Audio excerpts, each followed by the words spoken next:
Hello everyone, in today's video I'm going to show you how to fix apps crashing in Realme Narzo 80 Lite. So before watching this video, don't forget to subscribe the channel and also press the bell icon. So let's start the video. First of all, open settings and then click on app updates. Now here you can update your apps.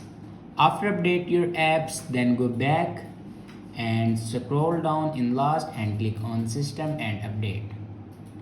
Now click on click on software update, and here you can check your latest version will be updated or not. If it doesn't update to latest version, then update it to latest version. After that, go back and click on backup and reset, and click on reset phone and click on reset all settings. Now enter a password to reset all your settings. After reset all the settings, your problem will be fixed. I hope this video is helpful for you. Thanks for watching.